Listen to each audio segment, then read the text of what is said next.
everybody. David Corson. I'm your guest host today on the Real Men of Real Estate on KCAA Radio out in the West Coast. So I'm sitting here in Atlanta, Georgia. Hopefully I won't lose my power because there's some big boomers coming through here. I'm sitting here with Charles, who's a commercial construction developer, attorney, jack of all trades. And I'm also sitting here with a nice gentleman named Thunder up in the great state of Minnesota. Some really good hockey up there. And we were just talking about the differences between the kind of the pits and valleys that we talked about. You had the dot-com burst in early in 2000, then you had 9/11, then you had the economy fall off the cliff in 08, 09, 010. Then we've kind of come back, and then we had the shutdown over the last couple of years, and now we're kind of coming out of it, but we're still kind of in a gluttony. We've got a ton of real estate vacancies and a real estate that's available for either reuse, renovation. What are we going to do that stuff with? And so Thunder, I'm going to let you pick up where you left off. Yeah, so like I said, I brought up talking to a fellow construction guy that's went from 16 crews down to 2, and that's all new build. But like you said, they're obviously, like you said, we're still, the economy's still going forward. And like you said, 08 was really a crash. Like you said, a lot of people now have more equity in there and going on that they didn't have before in 08, So like I said, I think, like you said, it's going to come back around. Like you said, obviously it'll come back around. When that'll happen, we'll see as that comes. But like I said, that was a big get. When I talked to that guy, I was like, wow, that's a big setback for him that he had to turn and, but he's adjusting, and said there's still opportunities out there in real estate. I mean, that isn't going anywhere. It's always there. Like you said, it's one of the biggest things out there we have going.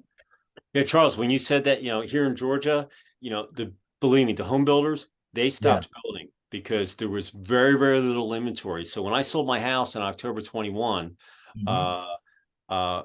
literally I would go and there would be 40 or 50 people that were trying to buy a home. And I would get like 15 minutes in the house, and I'd walk out and there'd be 20, 2 or 3 people waiting to get in there. And if you didn't pay cash for that house, you weren't getting it.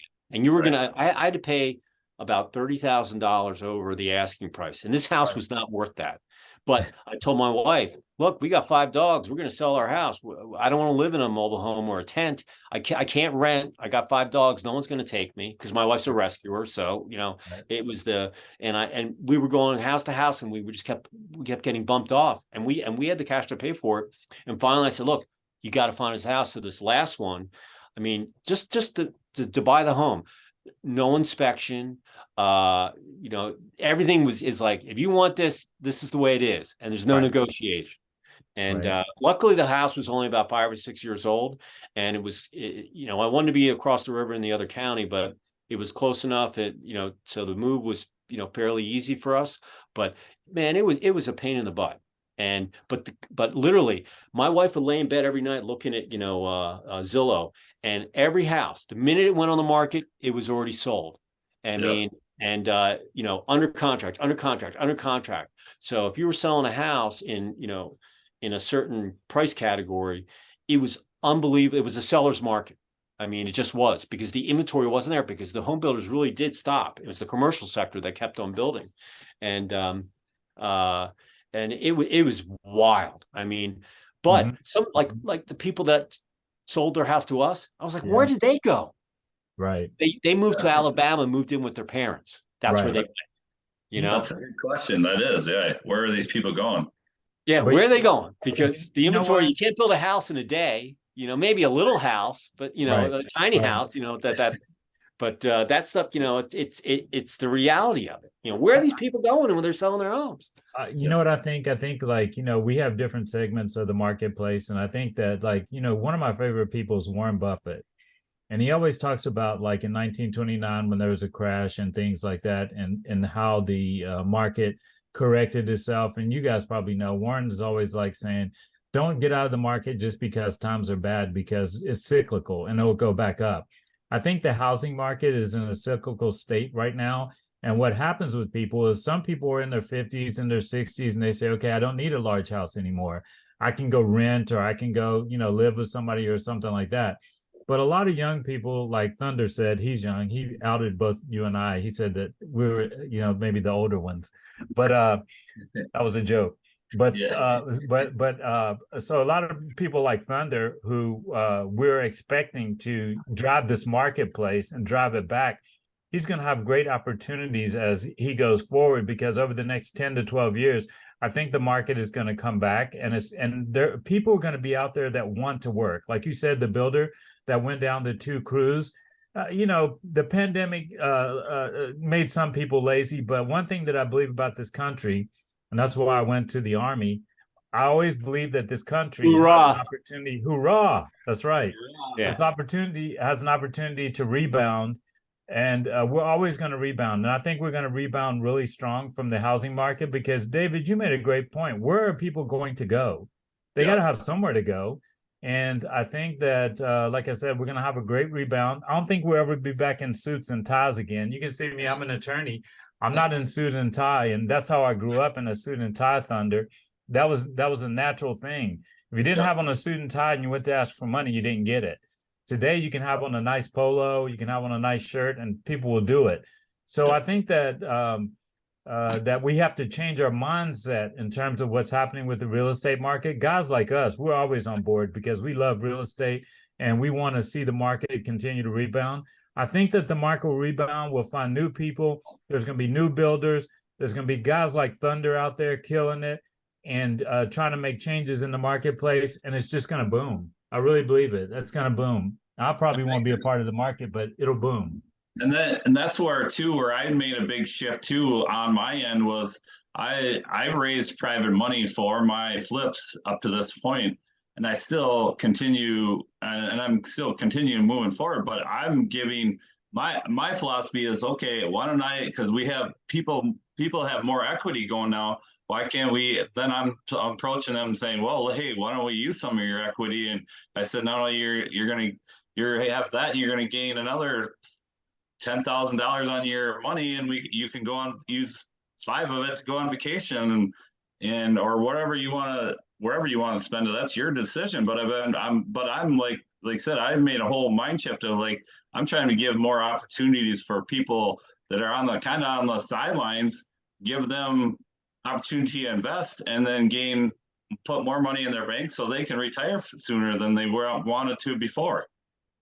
Thunder, that's a great thought. What we've done here in California? Basically, what we said is, if you have equity in your house, why don't you take that equity and build an ADU in your backyard? And so when people are building these ADUs in their backyard, not only are they helping themselves and using the equity in a positive way, but they're going to be able to get a really good return on that equity and put it back into their retirement. So I think that things like that and like what you're saying are going to be futuristic for people to take the equity that they have in their house and not have a side hustle anymore, but have a house in the back and rent it. And as you rent that house, like I said, you can take that equity and it makes money for you. Exactly. While we're sleeping, we want to be making money.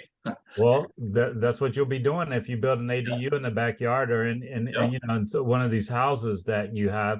And I'm sure David and Georgia, I'm sure they probably are doing stuff like that too, because they have so much land. Like in California, we don't have a lot of land. And just like Ted Turner said, you might as well buy it. They're not making any more of it. So you might as well buy land, right?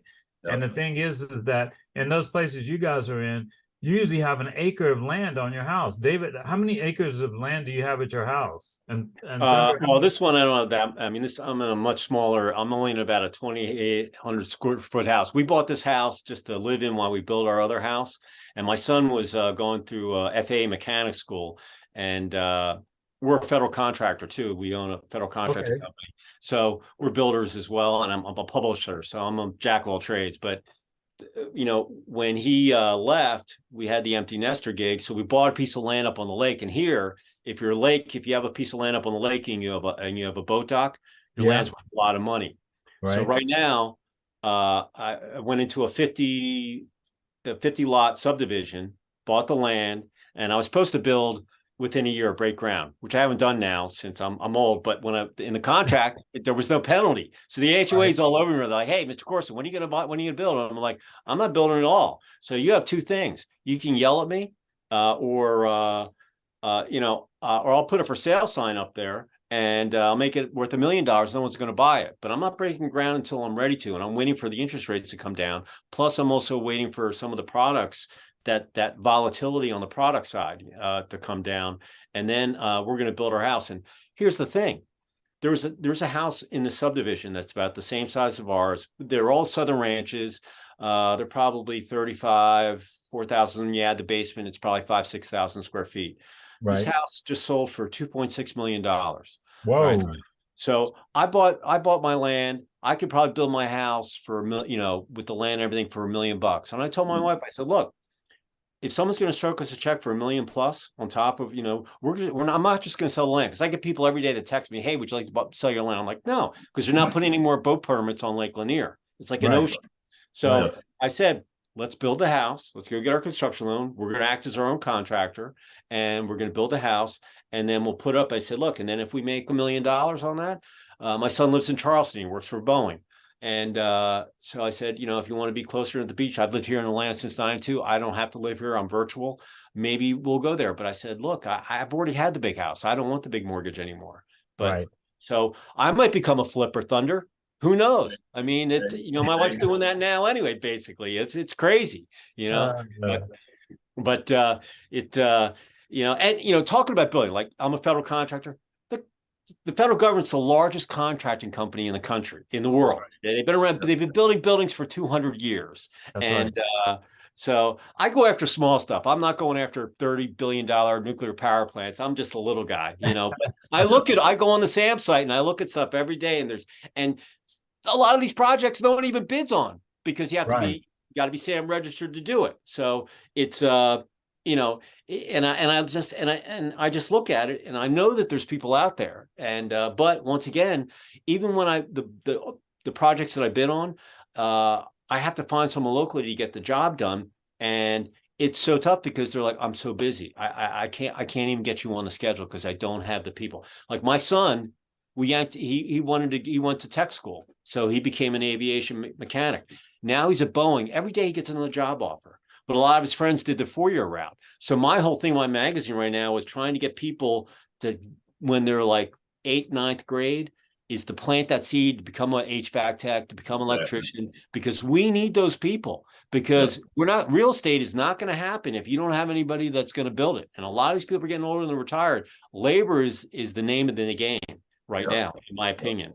And whatever we can do, get out there and go do, the gig where you tell your story and plant that seed. If we can get one or two of those people to think about real estate, construction, or whatever, the country's going to be better. So we're on a hard break. We'll be right back.